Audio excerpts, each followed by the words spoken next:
ആഹാ, കല്യാണത്തിന് ഡ്രസ് എടുക്കാൻ പോവാ ഇതാണ് ഒരുക്കുമെങ്കിൽ കല്യാണത്തിന് എന്തായിരിക്കും?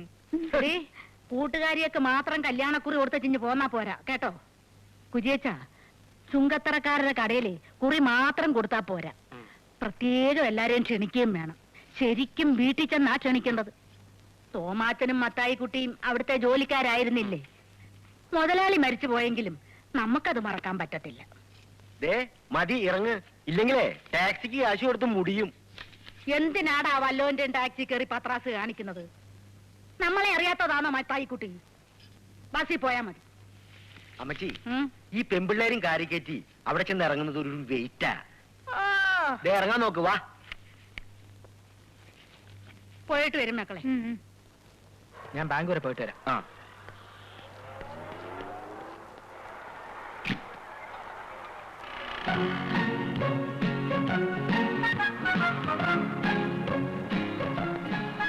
ഇച്ചായന്റെ ആള് വന്നിട്ടുണ്ട്. ആര്? ബീന. ആ, കുര്യച്ചനും ഷെർലിയും കൂടെ ഉണ്ട്. എന്നിട്ട് എവിടെ? പുറത്ത് കാരണത്തിരിക്കുക. നീ നല്ല പാർട്ടിയാ, ഇങ്ങോട്ട് വിളിച്ചോണ്ടൊന്നുണ്ടേ. വെറുതെ നമ്മുടെ വെയിറ്റ് കളയരുതേ.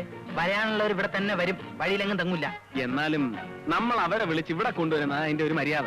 അങ്ങനെ ഒരു മര്യാദയും വേണ്ട. തൽക്കാലം ഞാൻ പറയുന്ന അനുസരിച്ചാ മതി.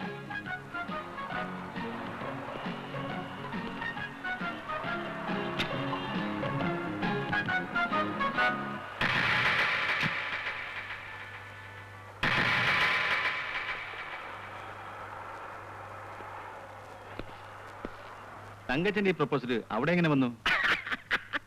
എന്താ ചിരിക്കുന്നത്? അതെ, ആ കഥ ഞാൻ പറഞ്ഞ നിങ്ങൾക്കത് ആഴ്ചപ്പതിപ്പിൽ നീണ്ട കഥയായി പ്രസിദ്ധീകരിക്കാൻ കൊടുക്കാം. വേറെ സ്ഥലത്ത് പെണ്ണ് കാണാൻ വന്നിട്ട് വീട് മാറി കയറിയതാ.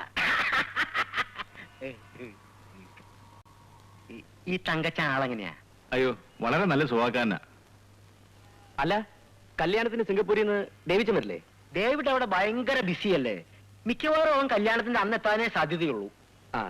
നിങ്ങളെല്ലാവരും തലേന്ന് തന്നെ വീട്ടിലെത്തിയേക്കണം. ബോസിനോടും ചാക്കോച്ചനോടും അമ്മച്ചിയോടും പ്രത്യേകം പറയണം. പറയാം. വാ മക്കളെ, പോകാം. നിന്റെ വാക്ക് കേട്ട് അവരെ ഇങ്ങോട്ട് ക്ഷണിക്കാതിരുന്ന എന്നെ വേണം തല്ലാൻ. കല്യാണ ഡ്രസ്സ് അവര് ചുങ്കത്രന്ന് എടുക്കുകയാണെങ്കിൽ പിന്നെ നമ്മൾ ജീവിച്ചിരുന്നിട്ട് കാര്യമില്ല. അല്ലേ ചായ? നമ്മുടെ പയ്യന്മാരാരെങ്കിലും പറഞ്ഞിട്ട് അവരിങ്ങോട്ട് വിളിപ്പിച്ചാലോ? മിണ്ടിപ്പോരുത്. ഇനി ഒരു ഒറ്റ കാര്യത്തിന് നിന്റെ അഭിപ്രായം ചോദിക്കുന്ന പ്രശ്നമില്ല. അത് ചായൻ ചോദിച്ചില്ലെങ്കിലും പറഞ്ഞു തരേണ്ട എന്റെ ചുമതലയല്ലേ? റോയ്ച്ച, നീ എന്റെ പണി നോക്ക്. വരുന്നുണ്ട്.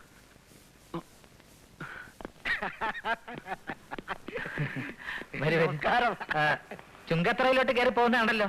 കല്യാണം ക്ഷണിക്കാൻ വേണ്ടി പോയതാ. ഞാൻ പറഞ്ഞില്ലേ ഇവർ ഇൻവിറ്റേഷൻ ലെറ്റർ കൊടുക്കാൻ വേണ്ടി പോയതായിരിക്കും. കല്യാണ ഡ്രസ്സ് അവിടുന്ന് എടുക്കുമെന്നായിരുന്നു ഇച്ചായന്റെ ടെൻഷൻ. ഒരു വാക്ക് പറഞ്ഞാ പാലിക്കുന്നവരാ തെക്കും തലക്കാര്. ഇവിടുന്ന് എടുക്കൂന്ന് പറഞ്ഞാ ഇവിടുന്ന് എടുക്കൂ. വരൂ, നമുക്ക് ഡ്രസ്സ് സെലക്ട് ചെയ്യാം. പുതിയ സ്റ്റോക്ക് എല്ലാം പുറത്തിറക്കാതെ വെച്ചിരിക്കുക. നിങ്ങൾ എടുത്ത ശേഷം ബാക്കിയുള്ളത് ഡിസ്പ്ലേ ചെയ്താൽ മതി എന്നാ ഇച്ചായൻ പറയുന്നത്. അല്ല, അത് പിന്നെ വാചകം ഇത്തിരി കൂടുതലാ. സ്വല്പം. അങ്ങനെയുള്ളവരെ എനിക്കും ഇഷ്ടം. അങ്ങനെയാണെങ്കിൽ നിങ്ങൾ രണ്ടാളും സംസാരിച്ചേക്ക്. നിങ്ങൾ വാ, ഞാൻ കൂടെ വരാം. നീ ഇവിടെ നിൽക്കേ. വാ. അവിടെ നിൽക്കാൻ കൂടെ പോയിട്ട് വരാം. എവിടേക്കാ പോണേ? നമുക്കിവിടെ വല്ലതും സംസാരിച്ചോണ്ട് നിൽക്കാന്നേ. എനിക്ക് ഈ കട കാണുമ്പോ 49 വെള്ളപ്പൊക്ക ഓർമ്മ വരുന്നേ. ഇതെങ്ങനെയുണ്ട്? കൊള്ളാല്ലേ?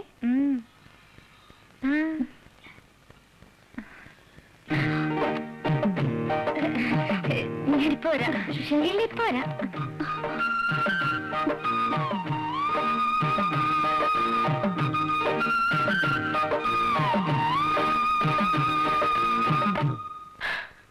അവസാനം അങ്ങനെ കാഞ്ഞിരപ്പള്ളിക്കാര് കുറെ തിരുമുലുകാര് വന്നു. കുടിക്കാൻ എന്തെങ്കിലും പറയട്ടെ? ഇപ്പൊ ഒന്നും വേണ്ട. എന്താ പറഞ്ഞേ?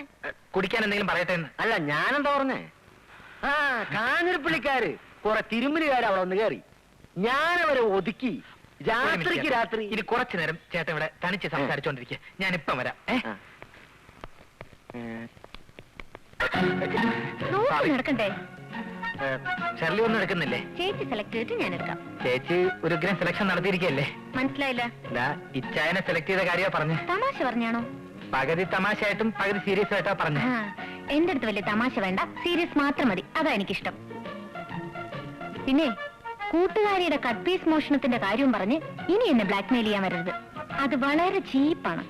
ഇതിനൊക്കെ ഉരുളക്കുപ്പേര് പോലുള്ള മറുപടികൾ തരാൻ എനിക്ക് അറിയാഞ്ഞിട്ടല്ല. പക്ഷെ വേണ്ട, അത് തന്നോടുള്ള സോഫ്റ്റ് കോർണർ അല്ല, തന്റെ ചേച്ചിയോടുള്ള കൺസിഡറേഷൻ. അങ്ങനെയുള്ള ഒരു കൺസിഡറേഷനും ആവശ്യമില്ല കേട്ടോ. എന്താ റോയ്?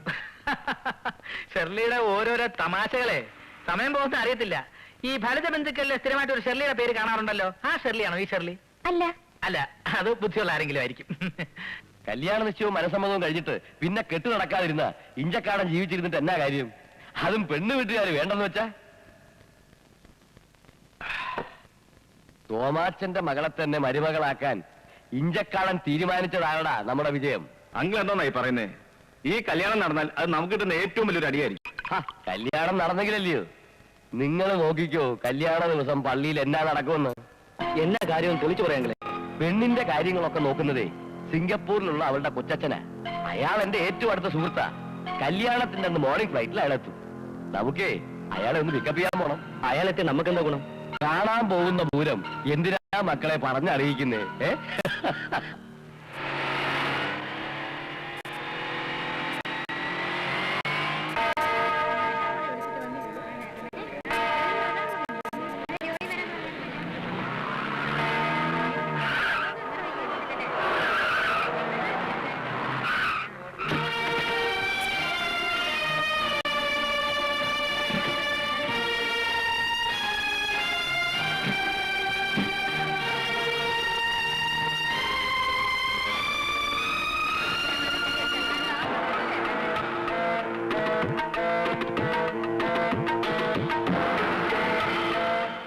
മോനെ, അവനെ ഇതുവരെ കണ്ടില്ലല്ലോ. എന്റെ അമ്മച്ചി കല്യാണത്തിന് മുമ്പ് ദേവിച്ചിരിങ്ങ് എത്തും. അമ്മച്ചി ഒന്ന് സമാധാനപ്പെടും. അവൻ വന്നില്ലെങ്കിൽ എനിക്ക് എങ്ങനെയാടാ ഒരു സമാധാനം?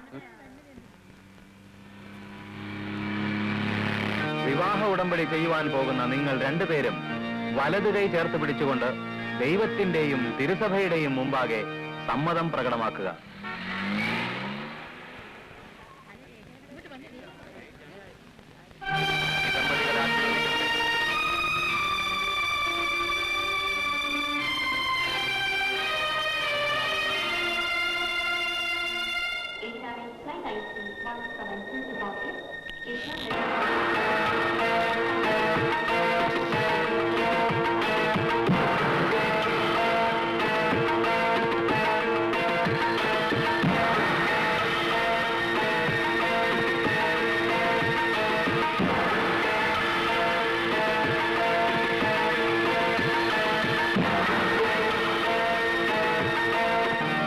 ഭാര്യാഭർത്തൃ ബന്ധത്തിൽ അറിഞ്ഞും പരസ്പരം സ്നേഹിച്ചും അംഗീകരിച്ചും ജീവിക്കുവാൻ സന്നദ്ധരാണോ? ഇല്ലയാ കൊച്ച, ഈ കല്യാണം നടത്താൻ ഞാൻ സമ്മതിക്കത്തില്ല. അത് മതി.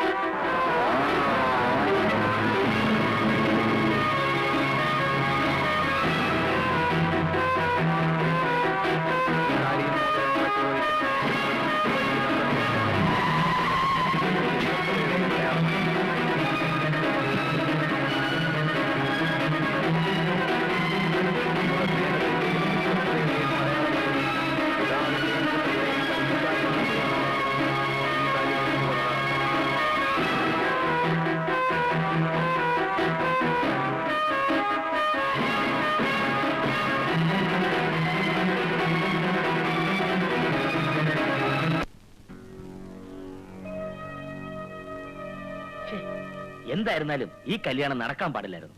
ഈ കല്യാണം നടക്കാൻ പാടില്ലായിരുന്നു എന്ന് പറയുന്നതല്ലാതെ നീ കാര്യം എന്താന്ന് പറയുന്നില്ലല്ലോ. ഓ, ഇനിയിപ്പൊ പറഞ്ഞിട്ടും വലിയ കാര്യമൊന്നുമില്ലല്ലോ. പെട്ടെന്നൊരു തീരുമാനമെടുക്കാനും മൂന്നും കൂടി ഒന്നിച്ച് വിളിച്ചോലി കല്യാണം നടത്താനും അവരെന്നെ എത്ര തിടുക്കം കാണിച്ചെന്നാണ് എനിക്ക് മനസ്സിലാകാത്തത്. കർത്താവിന്റെ അനുഗ്രഹം കൊണ്ടാ ആ പിള്ളേര് വീട് മാറി ഇവിടെ പെണ്ണ് കാണാൻ വന്നത്. പറഞ്ഞു വന്നപ്പം അറിവും പരിചയമുള്ള ആൾക്കാര്. മത്തായിയുടെ ഇന്നത്തെ സ്ഥിതിക്ക് ഇതിലും വലിയ എത്രയോ ആലോചന കിട്ടേണ്ടതാ. പെണ്ണിനെ ഇഷ്ടപ്പെട്ടത് കൊണ്ട് അവര് വേറൊന്നും ആവശ്യപ്പെട്ടില്ല. കല്യാണം ഉടനെ നടത്തണമെന്ന് പറഞ്ഞപ്പം ഞാനങ്ങ് സമ്മതിച്ചു. ഉടനെ തന്നെ നിന്നെ വിവരം അറിയിച്ചല്ലോ. പിന്നെ ഇപ്പൊ എന്തോ നടാ ഒരു കുഴപ്പം? അമ്മച്ചി, ഇഞ്ചക്കാടന്മാർക്ക് പണവും പ്രതാപവും ഉണ്ടെന്ന് കരുതി എല്ലാം തേഞ്ഞവന്മാരാണെന്ന് അമ്മച്ചി കരുതണ്ട. എടാ, ഇഞ്ചക്കാട്ടുകാർക്ക് എന്നാടാ ഒരു കുഴപ്പം?